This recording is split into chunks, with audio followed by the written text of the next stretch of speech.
Hello, I'm Sue Wilkinson from the University of Cumbria, and I'm introducing this reading from one of the Grasmere Dialect Plays, The Mistress of Mosshead by Eleanor Rawnsley, née Simpson. She wrote and produced the Grasmere Dialect Plays almost annually between 1905 and 1937.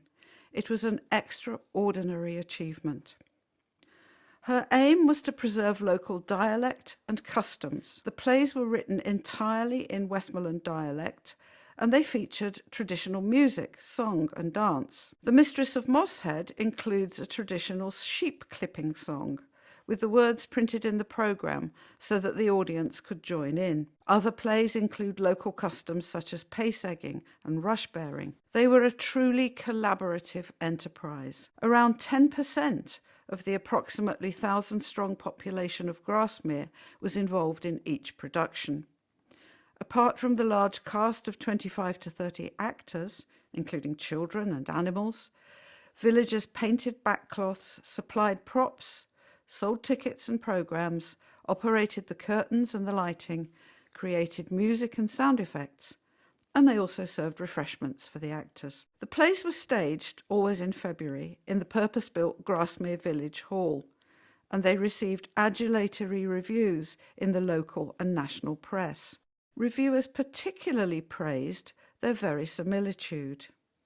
"They look for all the world like a bit of ordinary Lakeland rural life," said one. "It is not imitation, it is life, the life they live and understand." The appearance of a well-trained sheepdog in The Mistress of Mosshead, I quote, "made one feel almost as though the stage was in reality Mosshead Farm." This effect was created by intensive training and multiple rehearsals with Eleanor Rawnsley at her home, Allen Bank in Grasmere. This reading is from the 1926 version of the play. It was staged twice before that, in 1911 and 1920, and adapted for each new production, both to improve the dialect and to make best use of the actors. In 1926, two lead actors were Penny Peel, the gardener's wife of national fame, and James Jazz Baysbrown. The Baysbrown family was something of a local acting dynasty. The extract you're going to hear is from the very beginning of the play, a conversation between Matilda Knott, the mistress of Mosshead Farm, and Joseph Mumberson, the farmer from a neighbouring farm, Fell End, who comes over unexpectedly to see her. It opens with Matilda complaining that her brother Michael, who also lives at Mosshead Farm, is late home from a trip to Kendal. Joseph subsequently complains about his sister Jenny, who's also always late for everything. As you'll hear, this reading was recorded with a live audience at the University of Cumbria, Ambleside on the 5th of November 2024. It accompanies a talk I gave on the Grasmere Dialect Plays in the Cultural Landscapes series convened by Dr. Penny Bradshaw. It was recorded by Dave Felton of Countrystride. The parts of Matilda and Joseph are read by two members of the Lakeland Dialect Society, both of them native Westmoreland dialect speakers. Matilda is played by Jean Scott Smith, the Society's president, and Joseph by John Campbell. Oh, I read one line from offstage as the servant Maggie. Here we go. "Michael's forever a hint. He should have landed back by now, long afore this.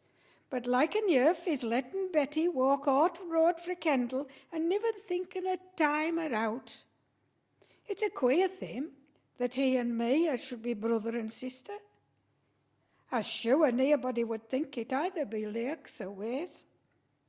But it would be a different mack of life for women folk if men folk would not but do the jobs and come to their eating at right time.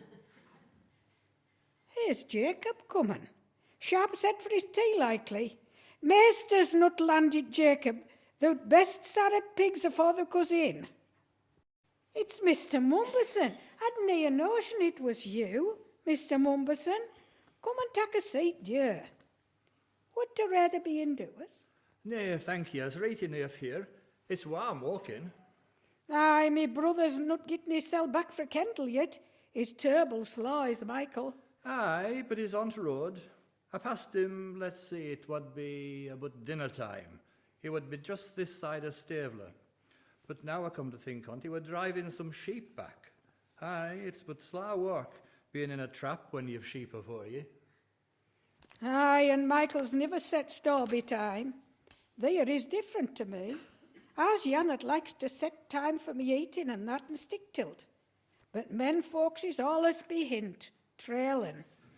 Nay, there's men and men. There's some men, I'll not deny, that's allus behint. And there's some that's allus our forward. Same as clocks. But there's some that's just reach you now, miss not.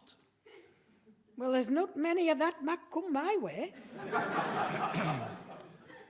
Well, I was not sorry myself that Michael's a bit late, for it's not Michael I've looked in to see. Then it's me, I reckon. We out it, Steve. Aye, it's yourself, miss not. Is there another laughter her eggs your sister's wanting? Nay, it isn't eggs, nor poultry, nor out at market Jenny takes much interest in. Nay, she's our young for job, miss not. That's where it's mischief's at. I mean, our young for a spot same as mine. We're like a men folk to dear for, and all. Well, time'll likely mend that. Nay, I don't know. I reckon time and our Jenny haven't much to do with one another. She's nae notion of time. I'll happen landing at 12 o'clock to my dinner, and find Jenny and lass at Weshtub, up to the Reeny suds, and not so much as a tatey set it oven. Nay, things is very different at our spots than my old mother was taken. Well, I don't know, but I's as much in muck as you're in Maya. For Michael's every bit as bad to deal with. Never thinks on it it's getting for eating time, and it's not till he sees midday coach as doesn't land up in village till 12 o'clock that he bethinks hissel to put on his jacket and start for Yam. And then as like as not he'll stop clatting on the road and never get hissel back till Bairns is off to school. And mates boiled till it's nae mair taste nor a weshed out rag. I've put up with him now for many years, but I sometimes think I'll have to give up. Not that he's been a good brother to me in some ways. Aye. I was not saying but what lass is a good lass, and does her best. But there, if a man doesn't get his eating regular, it's upsetting. Very upsetting. Aye, and if you gang past your dinner time, it's but lal relish you have for your mate. I know I get to turning it hour and hour with me fork, and likely don't feel that I want it at all. Aye, it was nobbut to the day we were terrible thrang amongst sheep, taking off fells, mothering lambs and that. And I'd tell Jenny particular to send out drinkings for men and lads on it after forenoon. But it's not so easy to get them to walk steady when there's he want of summat to put on we. And would you believe it, miss not? The lass never give it a thought. And when I asked her, she said she'd forget no about it, and had been given all her mind to getting dinner ready. Well, you know, it's not so easy for a lass to think on it, all it has to be thought on the farm. And you or Jenny's but young yet, but we Michael know, Jan made look for some improvement in a man of his years. Nay, but it's not so bad to my mind for a man to be a bit behint. Why, a man has a deal to think on, with sheep and stock and all, and a deal of contriving to keep land and all a good fettle. Very different to a lass. That's just where we men. All us thinking, nobody does out but themselves. Think of what a woman has to see till in house, with bacon and washing and getting eating ready, and siding up, and likely poultry and dairy to see till. Well, but that puts me in mind of what I was wanting to say. It's just this, miss not. I've been turning things over in my mind, thinking and unbethinking myself and laking around top and sides, as Jan would say, and I've made up my mind that I mun have a missus up at our spot. Men's come in, man I deemed you. Aye, Maggie, There's yon mutton ham you can set out, and a pot of berry preserve in cupboard.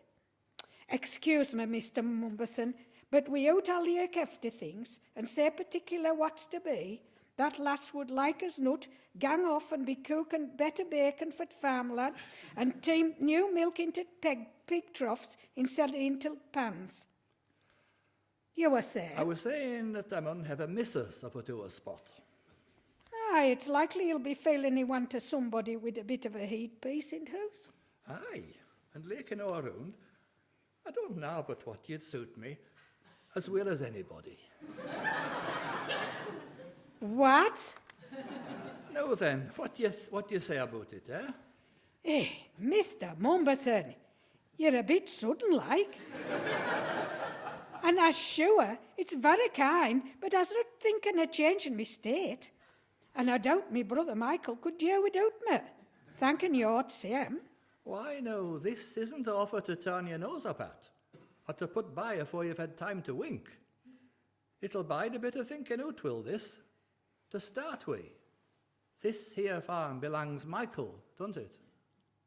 Aye, to be sure it belongs Michael, and his father and grandfather afore him. Aye, and if Michael was to bring him a missus of his own one of these fine days, Miss Not, and this here farm belongs Michael, what would you be thinking of doing? Nay, there's nae fear of that. It's not Jan of that Mac, isn't Michael. I've brought him up that way for a start. He never so much as leaks at a lass, nae more than if she was a cabbage. He mayn't be looking at a lass, but nature's nature. You never can tell but what a lass, or a widow woman, or somebody is not looking at him. Aye, and I'll cop him one of these fine days, whether or no. Aye, he'll want a missus of his own, will Michael, and mark my words, Miss Not, his missus will like to be your missus, and all. Nay, but I don't think... Spot and all that's in it belongs Michael, you know. Aye, that's true enough. Without it a few bits of furniture me mother willed me. Well then, Miss Not, what I say is, why not skift to a spot of your own that you'll not be turned out on, and why you'll be missus be reets. And see here now, if I don't last you out, I'll see it you's left comfortable. You may depend on it. But what? It's terrible sudden like, Mr. Mumberson. You'd best say Joseph, or Joe. Why then, it's terrible sudden like, Joseph, but... Aye. Aye. I don't know, but I might tuck you at your word. But I'll think about it. I mun see what can be done for Michael. And there's me two Lyle nieces, me younger brother's bands. They'll be here for the next 6 months and all. Aye, but there's not so much time for thinking. Bear in mind, I like to have this job settled in a month or two side. Janet servant lasses has given notice, and it's never valley being a trouble to lake for another, for I reckon you'd not be wanting more than a Jan, with Jenny about to give a hand.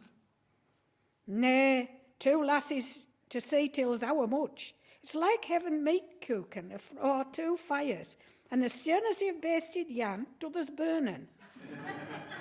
But I reckon your sister Jenny'll not be best pleased for me to come, and all of a sudden like. Nay, but Jenny'll likely be for getting wed to sell in a bit. Nay, no, if you can be ready 3 weeks or a month's time. But I mun have a bit of time to give Michael a chance to get settled. I couldn't leave Barnes without somebody to do for them. I don't know who Michael'll take it. Lad'll likely fair break his heart. Then he's nowt to do but leak out for some lass to mend it for him. There's plenty to pick for. It's just come to me. But I don't know for sure. But why shouldn't Michael start courting our Jenny? We shan't be wanting her particular. We'd have a servant lass in her spot. She's a good lass, is Jenny, and she's a bit of brass of her own and all. But allus be hint with work. What she'd never be through with on this farm. Well, I don't say it would matter if she's a bit behint, if Michael's forever landing in late till he's eating and that. Aye, but happen, I was thinking it rather more elderly body might be more suitable. Any road, I'd like to see Michael settled before I leave. I was not wanting him to be in our bigger hurry. Well, but see here now, I'll tell you plain. He mightn't want to hurry, but I do. I can't go on as I is, and if you won't make up your mind to wed you a month's time, well, I'll likely have to look farther for a missus. Why, but... Wait now. I don't say but what I'd rather have you, but I can't be waiting for folk to hiffle and haffle. If you'll agree till a month, well and good. And there's spot you're on, as you might say. But if not, why, you mun please yourself. Well, happen I could get Michael settled by then. It wouldn't be a bad time to leave, for pigs killed, chickens are pretty nigh grown, and lambs will be reared in a month's time. Aye, to be sure. And if Michael and Nobbut bestir his cell and start courting Jenny, he could get through with jobs sharp as us. I never was yan for putting off. Here's Michael coming up Glonin. Then I'll be gone and leave you to tackle him. But mind ye, he won't be letting grass grow under his feet. Well, Matty, or should I say Matilda? Matilda, Joseph. Ah, right. But I thought you generally what got Matty. Well, Matilda, I's glad to think job settled and you's willing. I reckon you'll like our spot. Aye, like an earth. Well, no, let's see.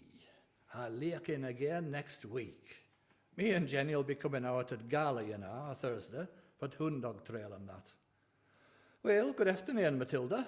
Me and you'll suit very well as warrant. And mind you, I shall like to see you Mrs. Mumbersome by this day month. Eh, there now. And coming again a Thursday. I mun have all up to mark like here.